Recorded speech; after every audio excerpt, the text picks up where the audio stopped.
Bonsoir, bonsoir à tous, bonsoir à toutes.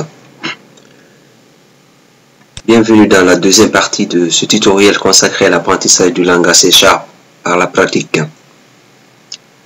Dans la première partie, nous vous avons montré comment, à partir de PowerAMC, créer les différents modèles de données, à savoir le modèle conceptuel de données, le modèle logique de données issu de ce modèle conceptuel, le modèle physique de données généré à partir du modèle logique, ainsi que la base de données, donc le script de base de données qui a permis donc de générer les objets de la base de données que nous avons créé à travers les sources de données ODBC.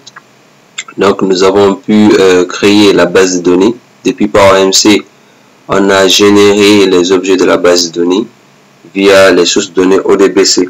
Donc nous avons abordé dans la première partie de ce tutoriel ces différentes parties-là pour ceux qui n'ont pas suivi cette première partie-là. Donc cette deuxième partie, nous allons vous montrer comment, à partir de Visual Studio 2010, créer un projet avec interface graphique utilisant le langage C#. Et à partir de ce projet, nous allons également vous apprendre comment interconnecter ce projet à notre base de données que nous avons créée antérieurement dans la première partie. Alors, nous allons directement partir dans le vif du sujet. On va lancer Visual Studio 2010.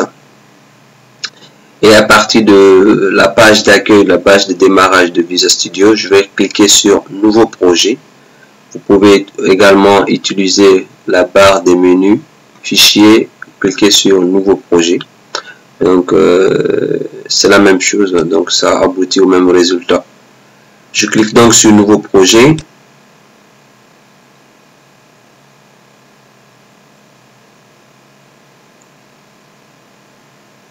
Dans la fenêtre Nouveau projet, je vais choisir Développement Visual C#. Donc je vais choisir autre langage. Autre langage, donc je prends Visual C#. Donc parce que nous voulons développer une application C#. Je choisis Application Windows Forms. Donc c'est pour spécifier que je vais développer une application avec interface graphique, donc utilisant les composants graphiques, les formulaires, les contrôles standards, à savoir les labels, les textbox, les boutons, les commandes, les boutons, effectivement les combo box, etc. Ensuite, je vais changer le nom du projet. Donc, nous l'avons nommé gestion de restaurant. Donc, je continue dans la même logique. Je mets geste underscore restaurant, geste restaurant. Je clique sur OK pour valider la création du projet.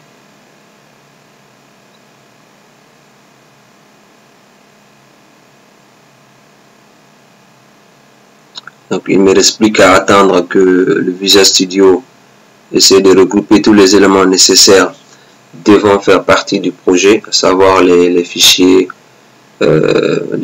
binaires, les fichiers de données et les fichiers plutôt de formulaire, ainsi que les fichiers médias associés à ce projet-là. Donc nous allons patienter qu'il puisse ouvrir. Il est vrai que ma machine est un peu lente. Voilà, donc c'est déjà ouvert, c'est déjà fait. OK. Bien, déjà on a déjà le premier écran qui apparaît.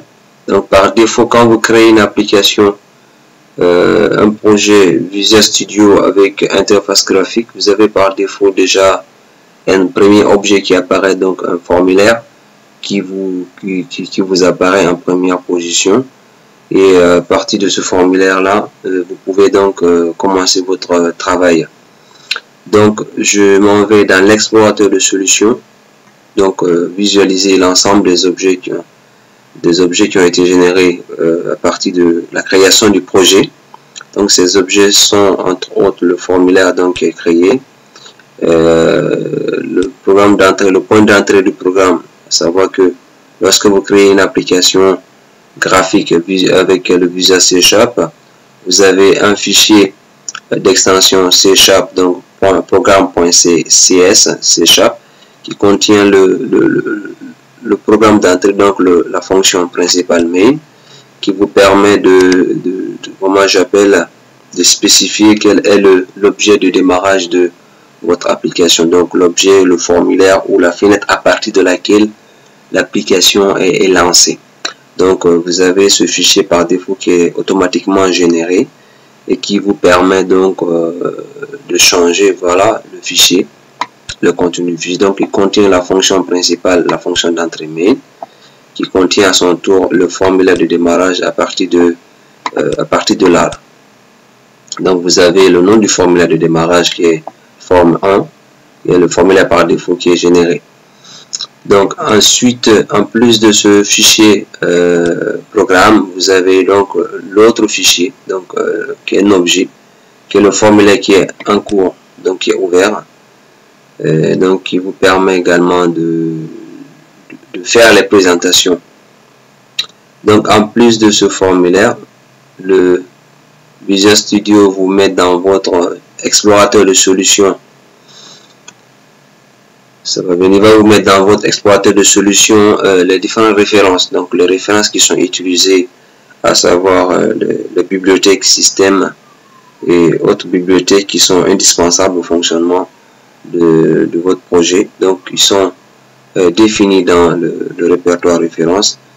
Donc là vous avez la liste des références des éléments qui sont utilisés dans votre projet, donc des références aux données, data, et puis d'autres références au formulaire, donc la bibliothèque contenant les contrôles graphiques qui se trouvent définis dans Windows.forms. Bien, ensuite vous avez les propriétés des fichiers concernant les fichiers de ressources du projet, et puis les fichiers d'information, donc assembly info, et le fichier de paramétrage du projet, donc ils sont définis dans le répertoire properties. Donc par défaut, donc ça c'est l'ensemble des fichiers qui sont générés automatiquement dans votre application. Alors ça c'était pour juste des explications, le détail. Alors l'objectif de cette partie là, c'est de vous montrer effectivement comment interconnecter ce projet là que nous avons avec la base de données que nous avons créée dans SQL Server, base de données d'ailleurs que je vais vous montrer. Pour ceux qui n'ont pas suivi la première partie de ce tutoriel, donc je vais vous montrer la base de données que j'ai créée, le schéma, le diagramme, histoire de rafraîchir un peu les mémoires et de permettre de mieux suivre. Donc rappelez qu'il faut, pour ceux qui veulent vraiment être au même niveau, de mieux comprendre ce cours, il faut commencer dès le début, dès le chapitre 1, pour mieux suivre, parce que c'est une suite, une chronologie qu'il ne faut pas manquer du tout. Donc, je vais ouvrir le serveur.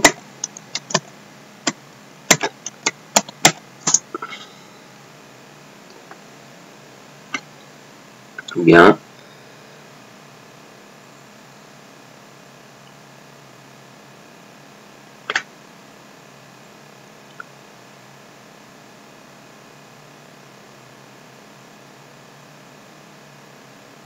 Ok, on va patienter, donc il va ouvrir l'explorateur d'objets. Donc à partir du dossier database, je vais donc dérouler la base de données GRestaurant, donc GRestaurant que j'ai créé hier, et puis je vais dérouler le diagramme, permettre de mieux voir le diagramme que nous avons pu concevoir hier. Alors nous allons apporter juste une petite modification au niveau de la table plat. Parce qu'il y a nécessité effectivement, au cas où on aurait besoin d'insérer la photo par exemple d'un plat, il est important que l'on puisse avoir un champ image dans la table plat pour nous permettre donc de gérer les différents plats avec leurs photos. Donc, histoire par exemple de pouvoir générer à partir de l'application les menus par exemple qu'on pourrait proposer au client, chaque plat suivi de son prix et puis de la photo du plat.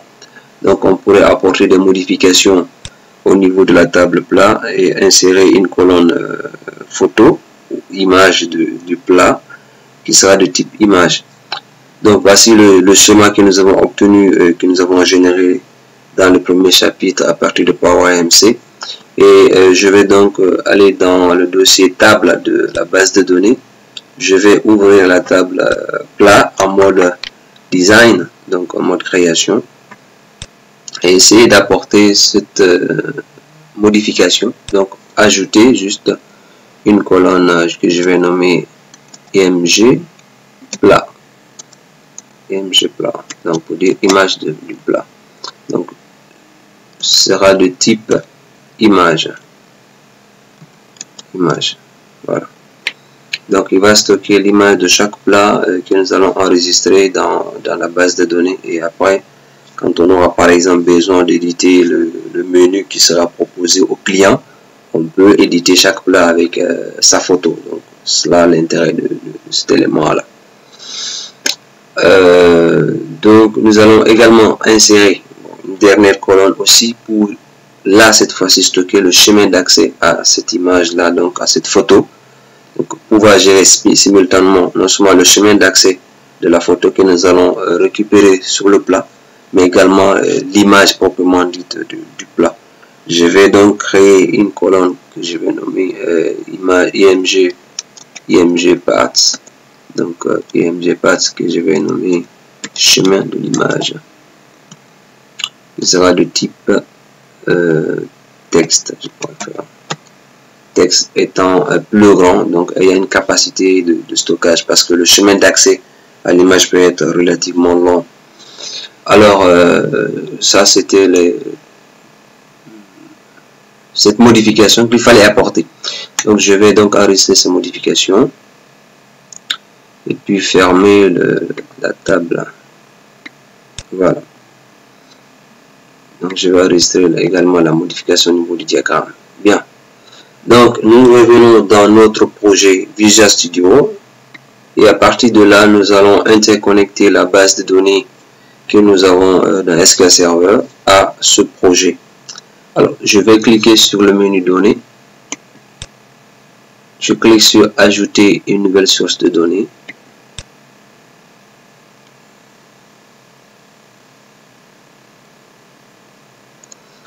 Dans la liste de types de sources de données, je vais choisir donc base de données. Donc, il y a plusieurs types de sources à partir de laquelle je pourrais faire la connexion la connexion de données. Donc, je choisis base de données donc parce que je vais créer une liaison avec ma base de données. Clique sur suivant et cette base de données qui est hébergée sur SQL Server aura une copie locale dans mon projet qui sera nommé dataset. Donc le dataset représente la base de données, l'image ou la copie locale de la base de données que j'ai sur SQL Server dans mon projet. Donc aura les mêmes schémas, donc le même nombre, les mêmes tables que j'ai dans ma base de données SQL Server se répercuteront les mêmes avec les mêmes schémas, les mêmes relations dans ma base de données locale dataset. Donc je clique sur suivant.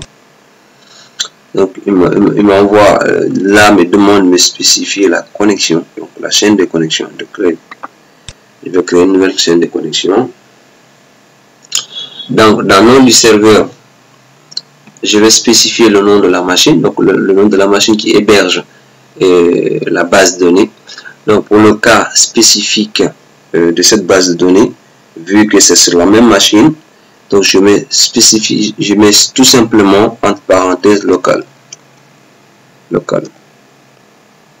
Alors au cas où la base de données se trouverait sur une autre machine interconnectée à celle que j'ai maintenant là, et via un réseau local ou via internet, il me suffit juste de spécifier l'adresse IP de la machine distante, donc l'adresse IP de la machine qui héberge le moteur de base de données. Donc dans ce cas, comment je procède? Au lieu de mettre local, il me suffit juste d'écrire sans l'adresse IP de la machine, donc comme ceci, par exemple 192.168.10.2.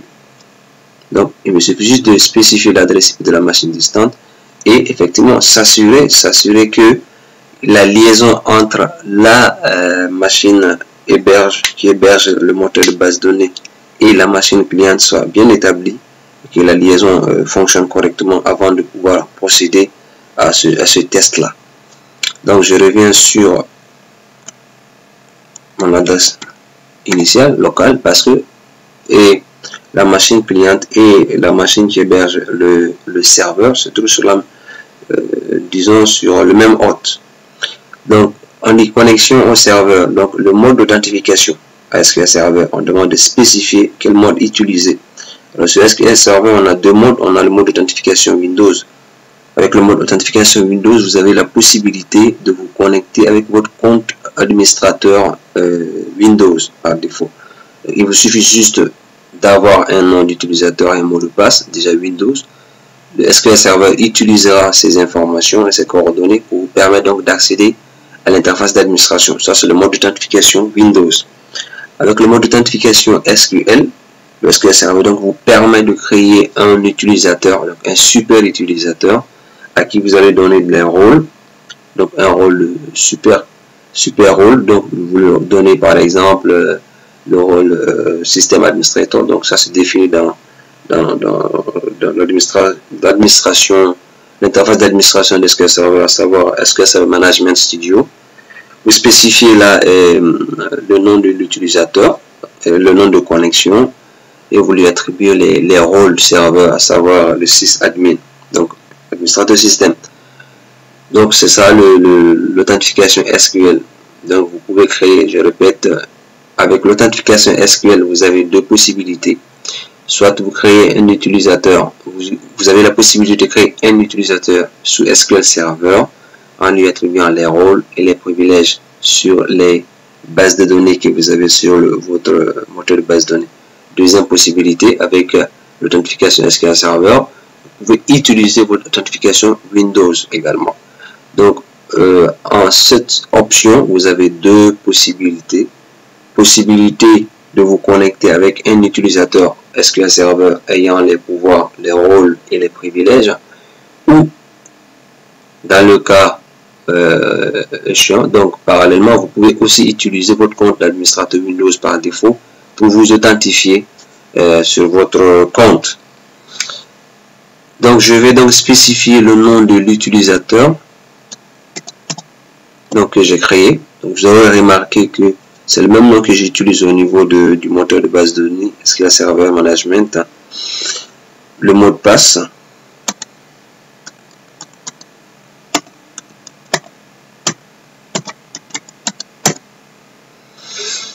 Je vais enregistrer le mot de passe pour ne pas qu'il ait à me demander chaque fois quand il y a besoin de se reconnecter à la base de données de client, qu'il arrive à me demander chaque fois le mot de passe. Donc je vais maintenant sélectionner la base de données que je vais interconnecter, sélectionner ou entrer un nom de base de données. Voilà. Donc là, si la connexion elle est bien établie, que la liaison elle est bonne, le nom du serveur est bien renseigné, le nom d'utilisateur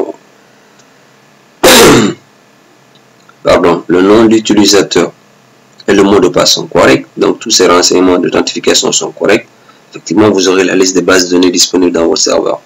S'il donne des informations là est défaillante, soit le mot de passe est incorrect ou bien le nom d'utilisateur est incorrect, effectivement vous n'aurez pas la liste, donc vous aurez une liste vierge.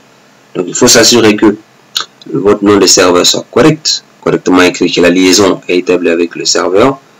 Donc, il faut s'assurer également que le nom d'utilisateur et le mot de passe sont corrects afin que vous puissiez avoir accès à la liste des bases de données. Donc je vais choisir ma base de données GRestaurant pour m'assurer qu'effectivement la connexion elle est bien établie. Je vais cliquer sur tester la connexion. Le test de connexion est réussi. Test de connexion réussi.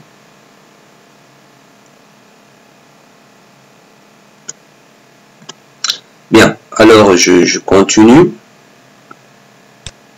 Je dis OK. Bien. Donc là, il va changer tout de suite voilà, le nom de la base de données. Voilà. Donc il va passer directement, il va insérer donc la nouvelle connexion à la base de données que j'ai créée. Ensuite, on a deux options. Donc vous aurez dans la chaîne de connexion, il va vous insérer cette nouvelle chaîne de connexion là.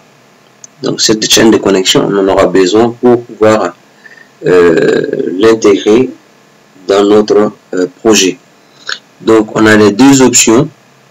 On a non, exclure les données sensibles de la chaîne de connexion. Je définirai ces informations dans le code de mon application. Cette option vous permet donc de ne pas afficher le mot de passe dans la chaîne de connexion indiqué ci-dessous. Donc quand je choisis non, il ne va pas ajouter le mot de passe dans la chaîne de connexion. Et quand je choisis oui, là il ajoute le mot de passe, effectivement, utilisateur dans la chaîne de connexion.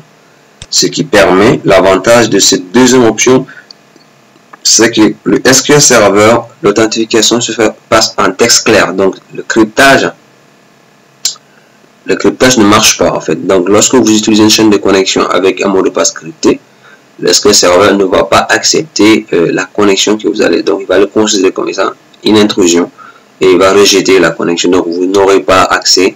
Il dira toujours que le nom d'utilisateur que vous avez spécifié dans votre chaîne de connexion n'a pas accès, ne peut pas être ouvert. Donc le nom d'utilisateur, le nom de connexion que vous utilisez n'a pas accès, n'a pas tous les droits.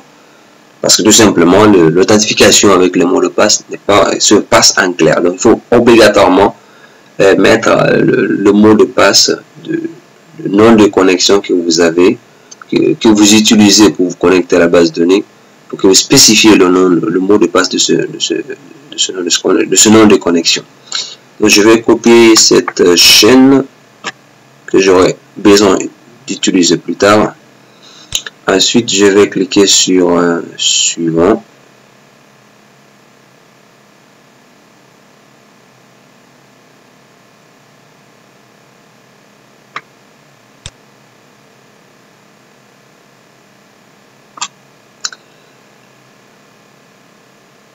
Là, il me crée donc une nouvelle chaîne de connexion dans mon application qui s'appelle GRestaurant Connection String, dans laquelle il va enregistrer l'ensemble des renseignements que j'ai fournis tout à l'heure. Je clique sur suivant et il va me demander de spécifier quels sont les objets à ajouter dans ma base de données locale, donc dans le dataset. Donc on attend qu'il voilà. Donc, je vais sélectionner quels sont les objets à ajouter dans mon dataset. Donc, je vais lui demander d'ajouter non seulement les tables. Pour le moment, il n'y a que les tables à l'intérieur. Donc, je n'ai pas créé de vue, ni de procédure stockée, ni de fonction. Donc, je vais néanmoins choisir vue. Donc, s'il y avait des vues que j'avais créées auparavant dans ma base de données, ces vues-là seront ajoutées directement dans la base de données locale dataset. Également, les procédures stockées. Et s'il y a des fonctions, il va les ajouter également. Donc, il va créer donc le nom de la base de données locale, ça va appeler GRestaurant Dataset. Et puis, je clique sur terminer.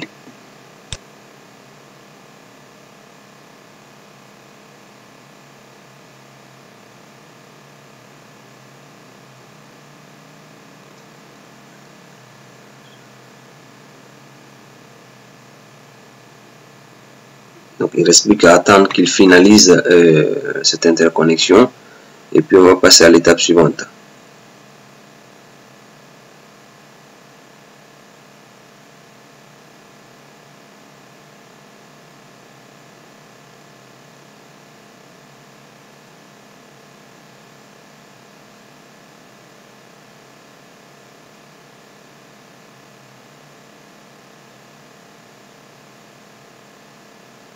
C'est vrai que c'est un peu lent, la machine elle rame un peu.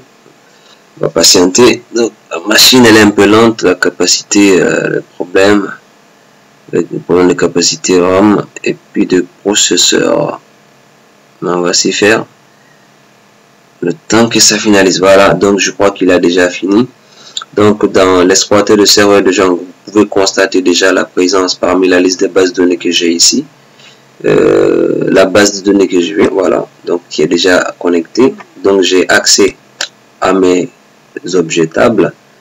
J'ai également accès au schéma de base de données tel que ça se trouve dans SQL Server. Donc voici le schéma. Donc je peux avoir accès à ce même schéma que j'ai sur SQL Server dans Visual Studio sans aucun problème, comme si j'y étais. Donc de la même façon, je vais dans explorateur de solutions, je vais vérifier la dataset, donc qu'il a ajouté donc le nouveau fichier dataset, donc qui est la base de données locale qu'il a inséré dans le projet. Donc vous allez constater également que c'est le même schéma que j'ai dans cette base de données locale. Donc les mêmes allures, le même schéma, les mêmes tables, okay, que j'ai créé au niveau de la base de données. Donc voilà comment on procède à l'interconnexion depuis une base de données SQL Server via un projet Visual Studio utilisant le langage C#. Donc effectivement c'est la même chose, même si cette procédure est la même pour n'importe quel langage de cette plateforme .NET. Donc c'est la même procédure que vous utilisiez le VB.NET, que vous utilisiez le G# ou ASP. Okay, c'est la même procédure d'interconnexion presque pour tous ces langages là. Donc j'espère que vous avez compris, vous avez bien suivi cette deuxième partie aussi, et que vous n'avez pas eu de difficultés, je l'espère beaucoup. Et je recommande à tous ceux qui n'ont pas suivi la première partie de revoir d'abord le cours sur la première partie afin de comprendre comment nous avons réussi et comment nous sommes arrivés à créer cette relation, donc cette base de données, avant de poursuivre le reste des cours. Donc sur ce, en espérant se retrouver prochainement dans le troisième chapitre, donc le troisième chapitre que je vais rappeler qui va porter sur la création des interfaces utilisateurs, et puis ensuite les développements proprement dit, où on va commencer à créer les classes. Donc on va créer les formulaires liés à ces différentes tables. On va passer ensuite à la création des différentes classes, et puis le développement proprement dit. Donc la partie effectivement codage ne commence que dans le chapitre 4. Effectivement le codage commence. Donc d'ici là, je vous recommande de revoir et de ne pas oublier surtout de liker, de partager les cours afin que plus de personnes puissent avoir accès à ces cours qui sont à mon avis très utiles pour ceux qui souhaitent vraiment s'aventurer dans ce monde-là. Sur ce, je vous remercie pour l'attention et à bientôt. Prenez soin de vous.